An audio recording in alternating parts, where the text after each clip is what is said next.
If you guys haven't kept up to date with the Netflix adaptation of The Witcher, Season 3 is not the greatest. In fact, I kind of forgot that it was in 2 parts and didn't realize the second part had come out yet. But it's not the show's fault, no way. According to the producer of The Witcher, the reason for The Witcher's simplified plot is because of stupid Americans. Us stupid Americans wouldn't be able to comprehend the complex and nuanced stories within The Witcher.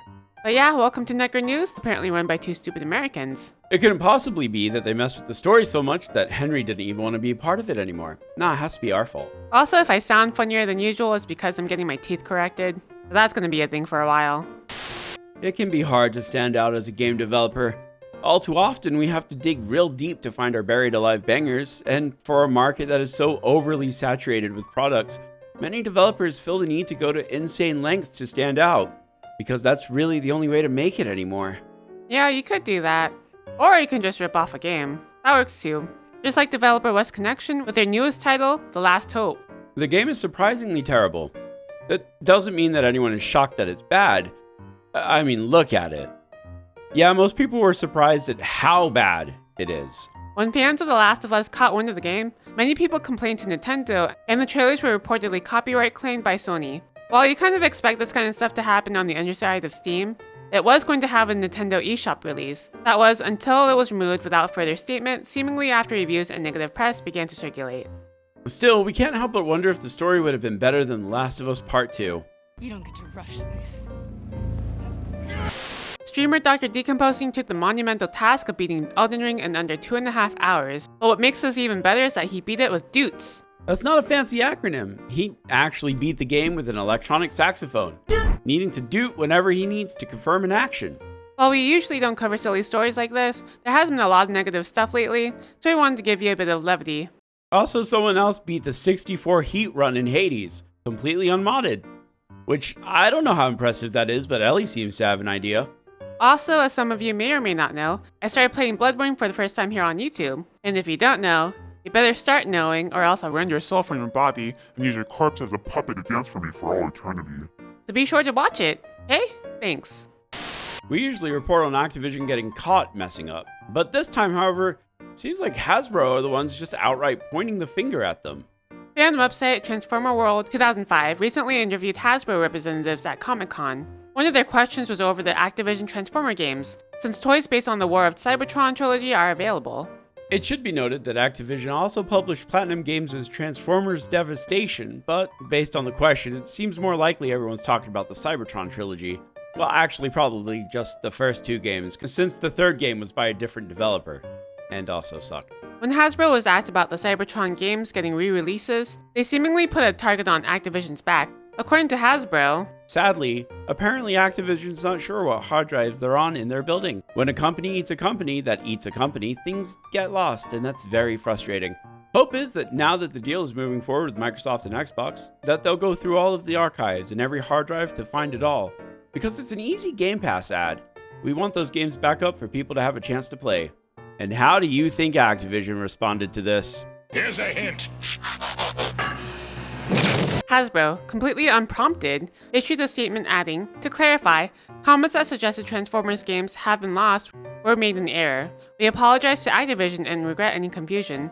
They've been great partners and we look forward to future opportunities to work together. So this begs the question, does Activision know where the games are?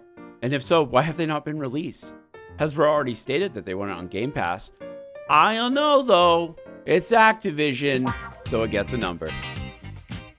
Only 97 to go before the end of the year.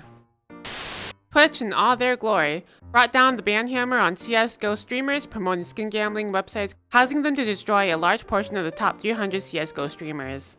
I thought this happened already a while ago. Anyway, while no grand announcement was made, it was noticed at the start of August that the community guidelines now state, promotion or sponsorship of skin gambling is prohibited under our policy. Well, not much room for argument there. This comes after a video last month from YouTuber. Let's see. Huan Guangani.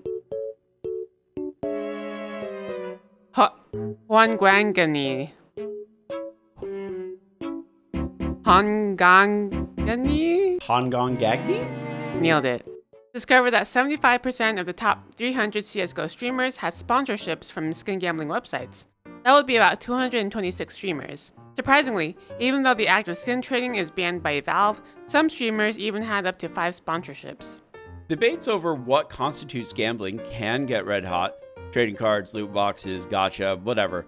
But what's your take on skin gambling? That's a word I just said. And what do you guys think about streamers who participate in skin gambling? Let us know in the comments down below.